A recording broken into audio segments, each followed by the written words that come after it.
Welcome to Deal Nation, where we tap into Launch Control's nationwide network to find out what's bringing in deals and how we can all work together to build generational wealth. We're joined today by Zach Ginn, a real estate pro, a real estate coach, a guy who gives away a ton of free and very valuable content online. So, Zach, happy to have you on the show. Thanks for having me on, man. Yeah, absolutely. So, if anybody that's done a quick Google search of your name is going to find a boatload of content and great advice, but without having them go down that rabbit hole, give us a little insight into how you got involved in real estate investment and what you're up to now. Yeah, so my name's Zach Ginn. I'm a real estate wholesaler. As of today, we're a little over, I've done personally over 2,500 deals in the past 8 years, and I just love wholesaling. That's mostly what I do. I do creative finance, flipping, pretty much everything. But yeah, I got started in wholesaling real estate because my dad was doing it, and I wanted to start making a bunch of money. He taught me how to wholesale real estate for free. And eventually I started wholesaling by myself, then started working with him. And now we have one of the largest wholesaling operations in the country, which is pretty cool. But really the only reason that, a lot of people know me is because I teach wholesaling for free. My dad taught me for free, and I thought, well, that was unfair. So let me just teach everyone for free. And that's kind of started, Flip With Rick, freewholesaling.com, all these things. And to the point now where I can get JV deals everywhere. Pretty excited. I don't think I've ever heard of wholesaling as the family business before. I feel like that's a first one for me. That's cool. Like, how old were you when you kind of first realized that, like, what industry your dad was in, and kind of that what he was doing in real estate was kind of unique? Yeah, so I was 16 years old when I found out I wanted to get into wholesaling. And it was that I was 16, 17 transition period, senior year of high school. And I eventually got my first deal at 17. It was around $20,000, and it changed my life. And then when I graduated high school, by my graduation, I had about $100K in the bank from assignment fees, and that kind of started the addiction.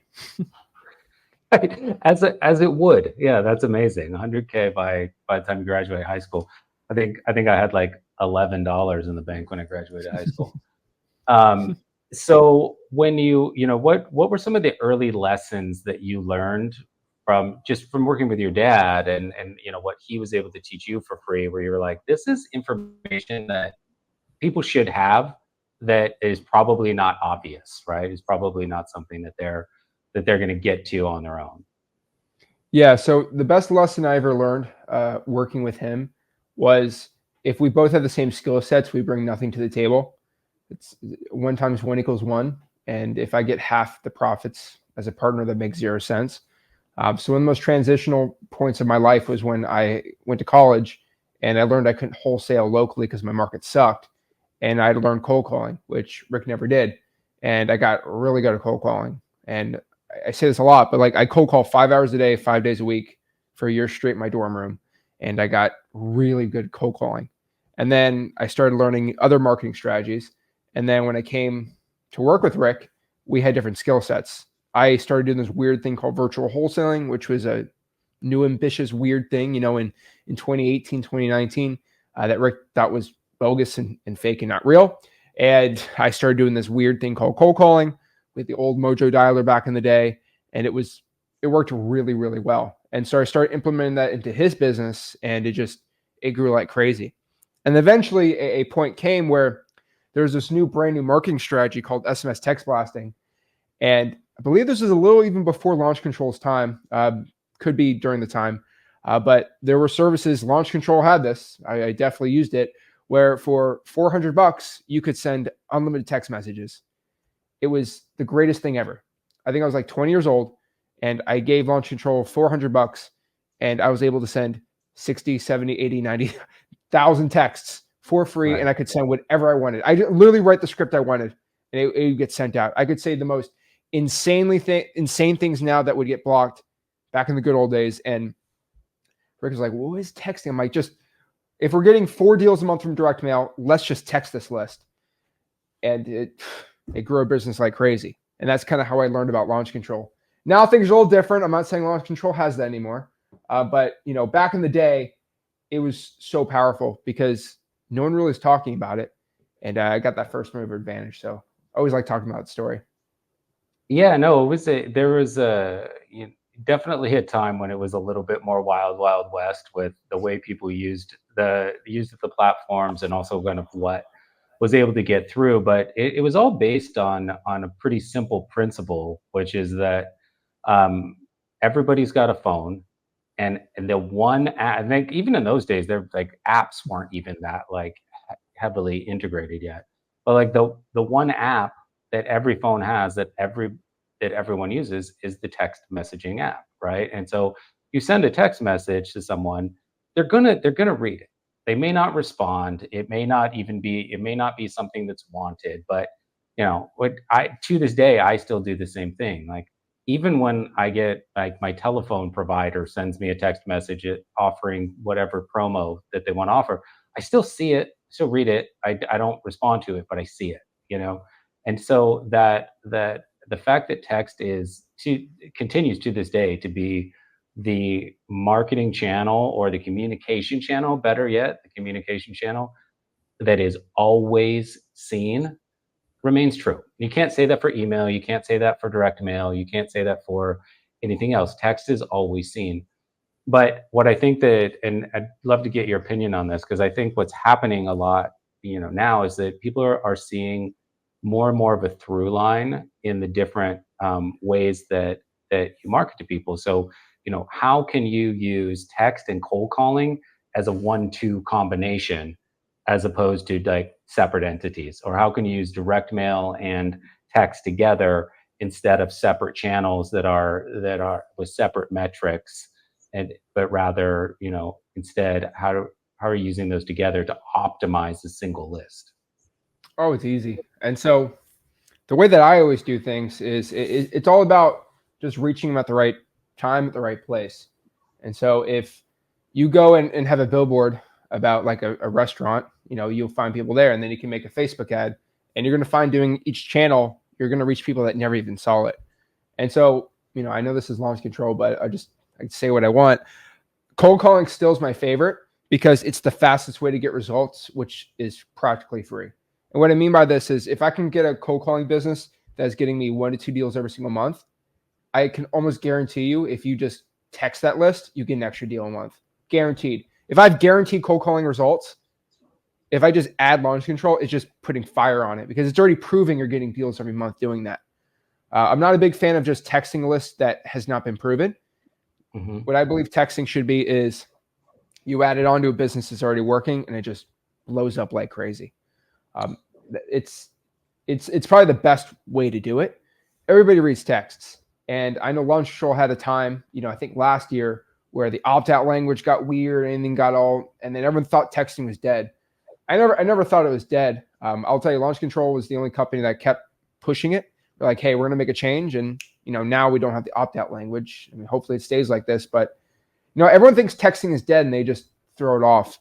If you're watching this in 2024, you probably have gotten 16,000 texts from political action committees and your politicians, and both presidential candidates text me every week. And I unsubscribe, but I keep getting texts. So you're telling me that texting is going to become illegal when your politician, that's how they're getting their funding. They're never going to get rid of that channel. Same with cold calling. Your congressman, not a lot of people know this, but if you're in the DNC or RNC, you spend 1 day a week at your political office headquarters in Washington, D.C., cold calling donors. If you make any of those illegal, they don't make money. So if the politicians can make money off of it, they're never going to make it illegal.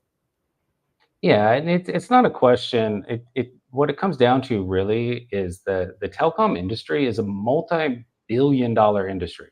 There's something like Oh, yeah. 27 billion text messages that are sent globally every single day. So regulating that giant ocean of communication, the regulation is actually done by the giant companies that run that, right? And Yeah. it gets lumped together, and we call it the carriers. But the truth is that they are businesses that have consumers, the recipients that you're texting, and then they have B2B arrangements, which is the politicians, the wholesalers, the e-com companies, any business that is using text as a way to engage with their consumer base, they're in a B2B relationship with those giant telecom providers. And those giant telecom providers will make small changes that they think are beneficial for the recipients.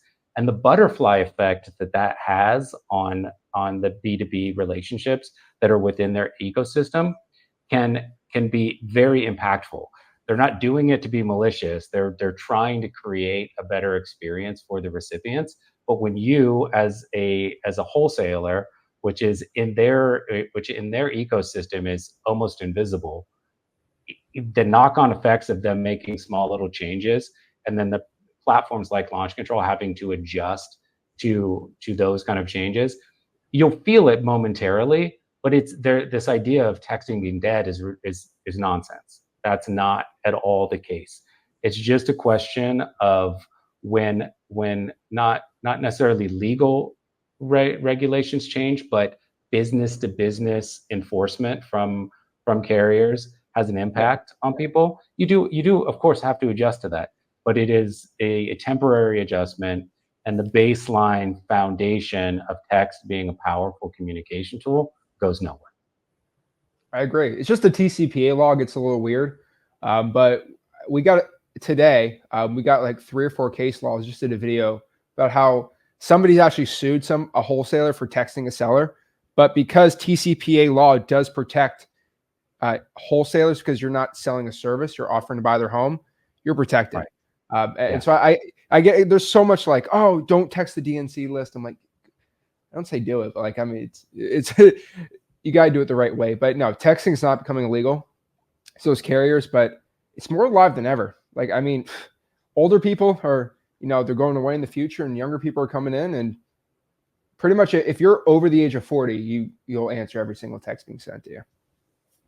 Yeah, I agree. And I think I'm curious what you think, because you have a what is it, 2,800 deals that you've closed, and you're having 2,500, hopefully 2,800 end of the year. By the time this airs, 2,800, right? So, and you've had you constantly having conversations with sellers, and you're able to run a business somewhat at volume, right? Or very much at volume. Oh yeah. So, when you look at that conversation that text is involved in is really a conversation about where wholesaling sits from a seller perspective, right? Because the distressed market is as big as it's ever been, and it's not going anywhere, the distressed homeowners market. So a lot of these questions are like, what is the experience like for the seller, and what is the profile of wholesaling from a seller perspective, right? Is it trusted? Is it respected? And if it is, then it kind of changes the narrative. So do you think that the way that wholesalers engage with homeowners is going to change a little bit? And because some of the regulations aren't about texting at all. They're about wholesaling and whether or not someone needs to be a licensed agent, how much transparency is there.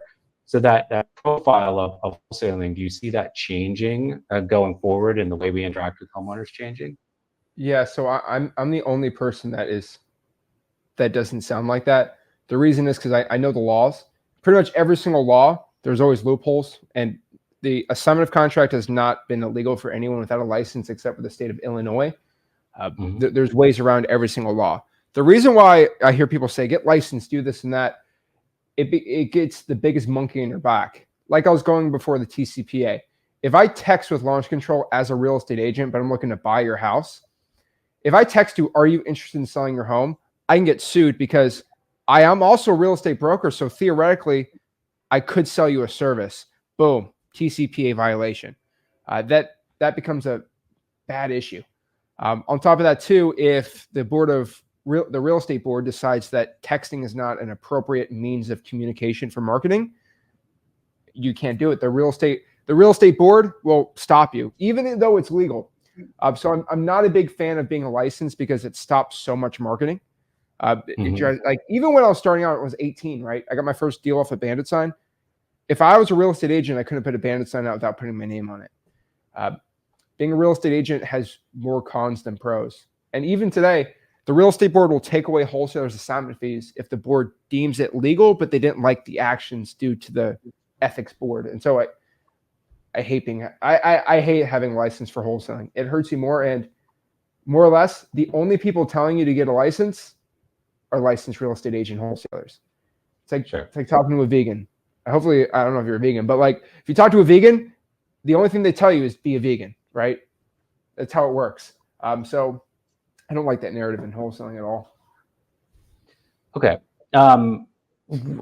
With that in mind, though, of like, how you communicate with sellers, what is your approach for communicating with sellers in terms of letting them know what solutions you can offer and guiding them down that path? Like, what's your seller approach? Oh yeah, this is a little different from the beginner audience watching this, because if I am using launch control to text a seller, first and foremost, I need to get on the phone with them as soon as possible. And the second part, launch control is headquartered in Tampa. If I'm wholesaling in Tampa, the first thing I do is I let them know that I'm better than the other people texting you.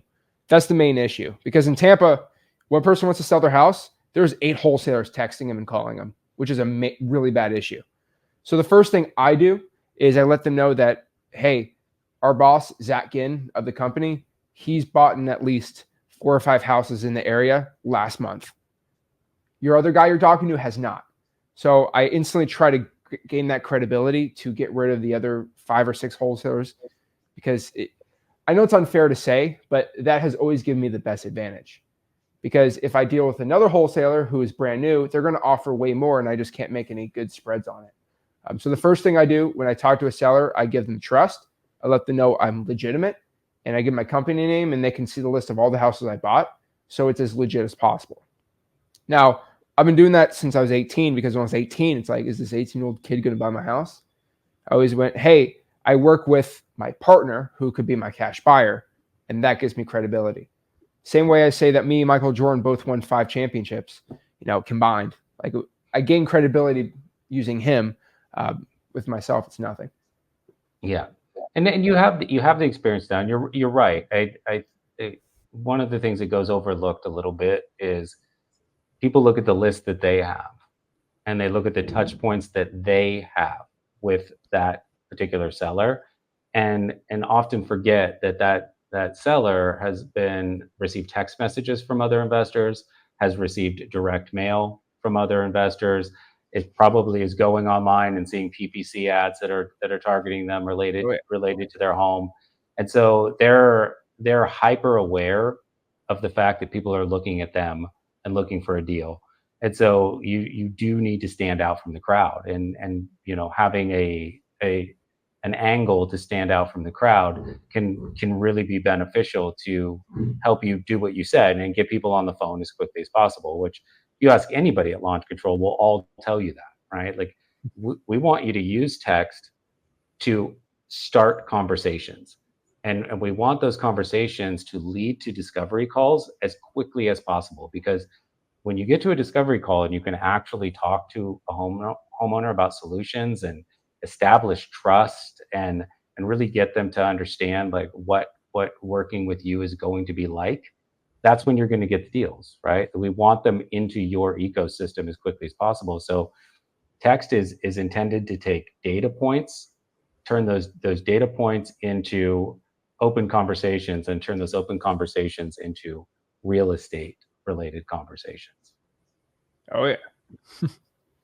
So, now that, how do you split your time between, getting from 2,500 to 2,800 deals, and then also providing so much content, because you're very prolific with the content you provide and the free guidance and coaching that you have out there on your channels.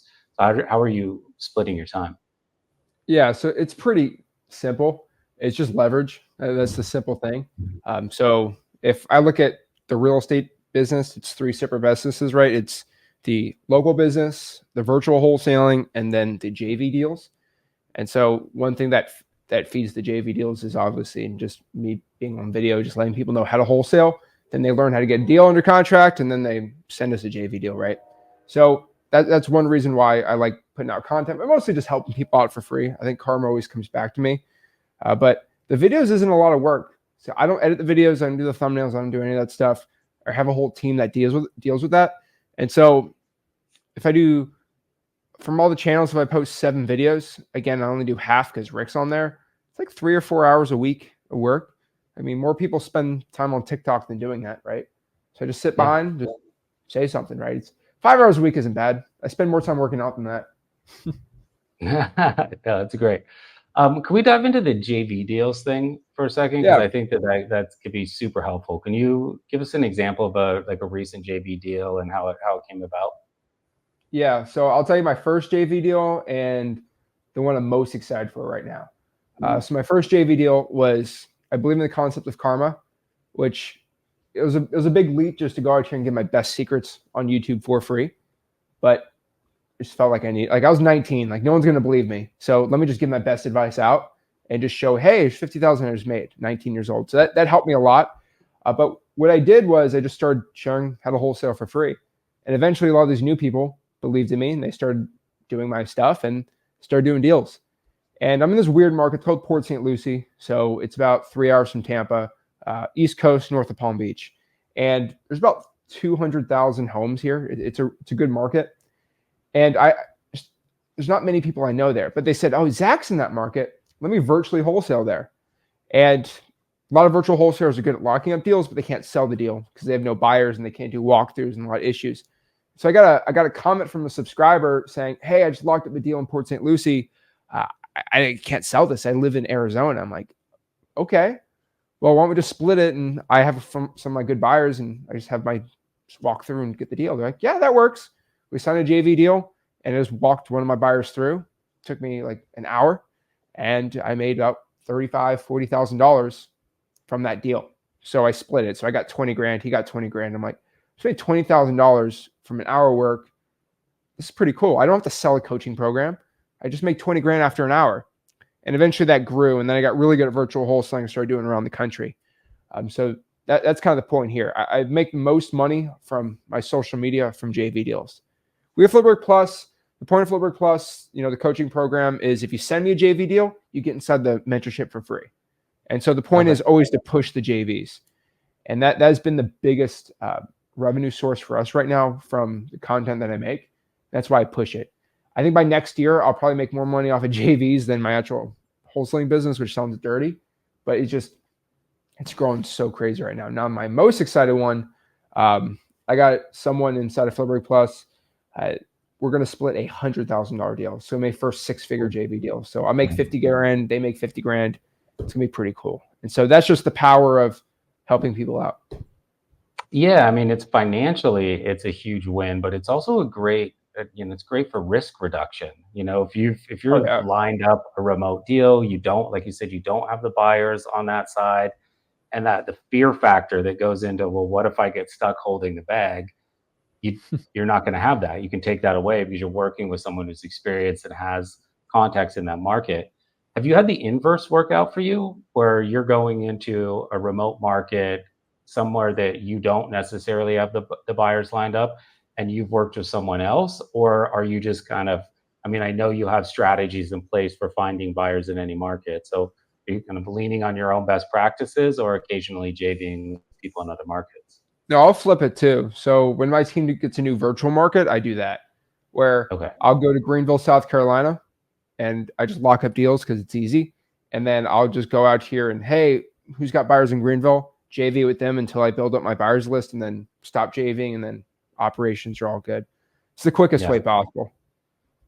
Yeah, no, I think it's good advice for people, and I think it's often overlooked, like the ability to work with somebody on something, lean on them for like opening up. You said that some of the best advice you got from your dad was, and I forget exactly how you phrased it, but it's basically you can't both be great at the same thing, right? You have Oh, to yeah. offer different skill sets, and I think it falls into that same sort of category, right? Like you can be really great at finding deals in a remote market. But if you're not great at the dispo side, if you don't have a really good buyers network lined up, then there's huge value and learning opportunity in working with somebody who does. Oh, yeah. I agree 100%. So how do you once you have a buyer's network in place, what's your process for keeping them happy and feeding them and communicating with them? Yeah, just I mean, first of all, feeding them is the best relationships. We make sure we call our buyers at least once a month to see how they're going, if it's changing, how the flips we sold them do. And usually they're like, "Oh, we made money off that's great. Give me more deals," and we're all good. And then we find more buyers, obviously. Uh, I think once a month's the best for us, and it's always a call. It's never a text or something not personal. Um, Simple call. They're happy. Yeah.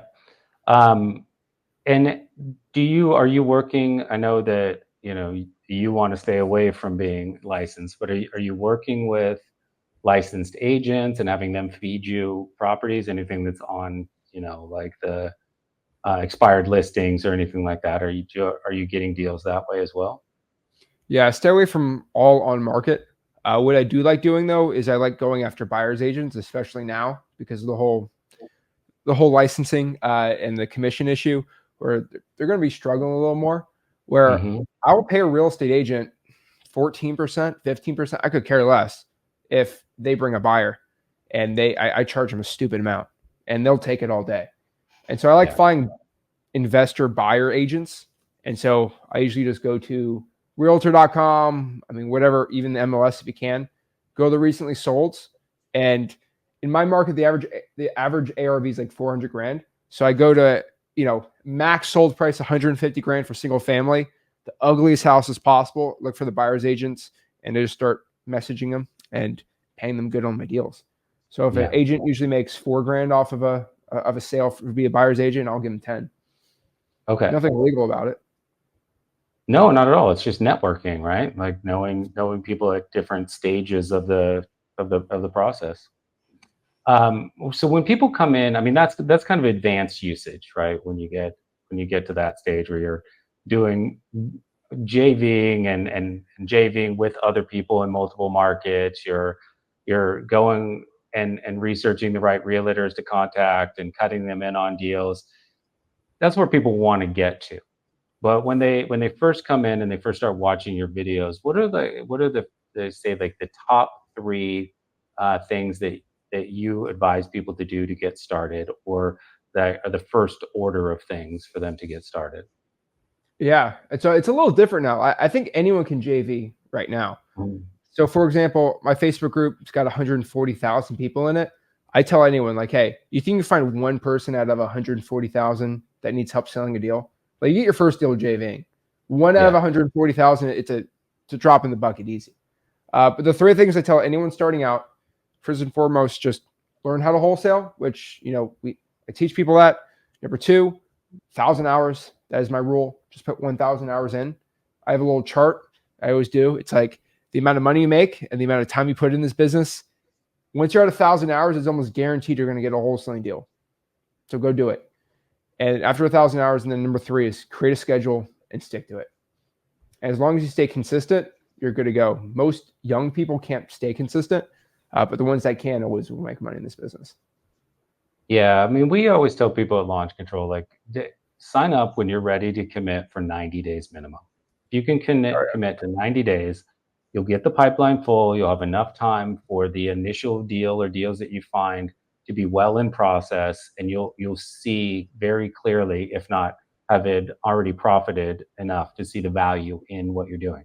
But give it that time, and within that time, you don't have to put in 1,000 hours, but you have to put in the time to actually make it work, right? Like you can't just plug it in and have deals come. You actually have to send the batches, work the leads that are coming in on the inbound responses, pivot to phone calls as quickly as you can, and actually put in the work. And I think you've said a couple of things already in this conversation that showed where you put in your 1,000 hours plus, right? Like Oh yeah. sitting in your dorm room calling for 5 hours a day, cold calling and putting in that effort. Like that is not a fun activity, especially when you're first learning how to do it and you're Why did taking you a start certain. texting? Yeah, exactly. Like you're going to take a certain level of rejection in order to get the success that you want. So, and I think it's good advice because there are some of the gurus out there that will really highlight the ease of making money in real estate, and it can be right, like you said, like you message somebody in a group of 140,000, you're going to find somebody that will JV a deal. Maybe there's to $40,000 involved in that one connection. Technically easy, right? But there, it's probably backed by, you spent X number of hours texting, you spent X number of hours following up by phone call, you spent X number of hours watching YouTube videos and training or working with you directly. And so that point of ease was really actually backed up by a fair commitment to learning and trial and error, you know? Oh yeah. I mean, the reason it's 1,000 hours is because you just got to learn. So if you spend 1,000 hours and then you get into launch control, it's almost guaranteed your success. One of my biggest pet peeves is when a newbie just signs up for launch control and they send, they'll spend $1,500, they'll do all this and they say launch control sucks. And they don't know how to talk to sellers. They don't know the right lists. They have the worst skip tracing. And then they want to blame launch control that everything sucks. So the reason I tell everyone to do 1,000 hours, because like at 1,000 hours, you know how to talk to the seller, you know what lists work or don't. And launch control is just a tool, right? And so, if you give a guy a shovel and he does it well, he'll dig a good hole. If you give a guy a shovel and he doesn't want to work hard, it doesn't matter how good the tool is. If you're not willing to work it the right way, that the reason 1,000 hours is just, if you have all the skill sets, once you get a powerful tool like launch control, it's all over. Just, I don't like newbies getting in using a tool that they don't know how to use, because then they start blaming the tool, and that's just excuses. Yeah, I mean, I think that's kind of a microcosm of problems that happen for people getting involved in real estate investment Oh yeah. in general. Because if you think about it, like if somebody comes in and what they're really looking to do is make an extra 60 grand a year.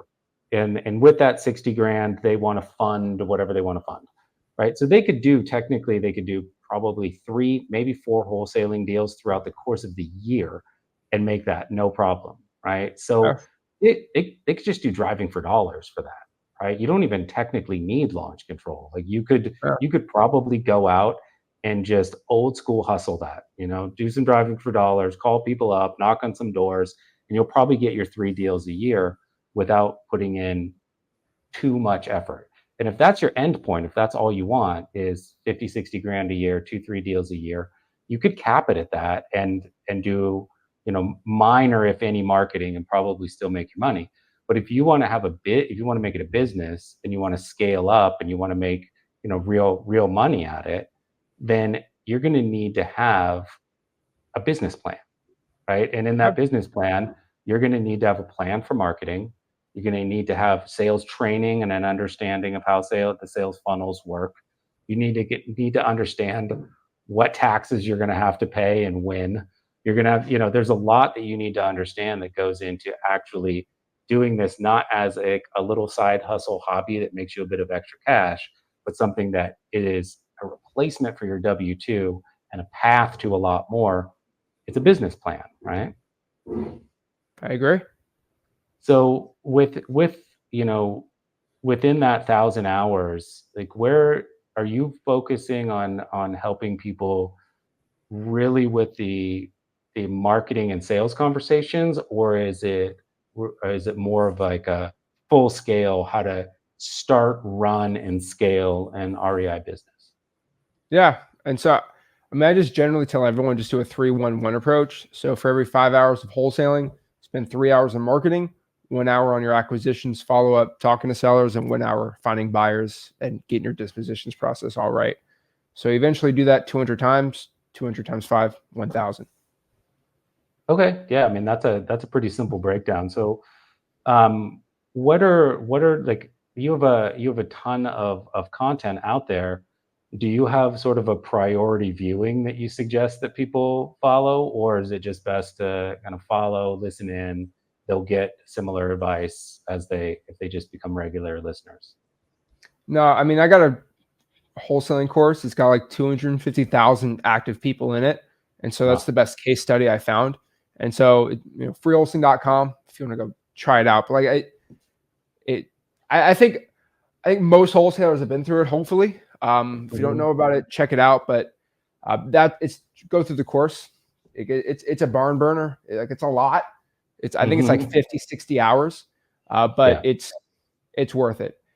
For example, the first 2 videos in that course are 2 8-hour events that I did, where I taught I did an event for 8 hours, said everything you need to know about how to get your first deal, and then day 2, right? So 16 hours.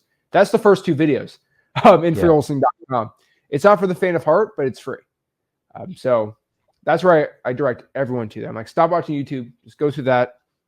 You don't have to subscribe to me anymore. Just learn how to do it, and eventually you'll send me a deal or something.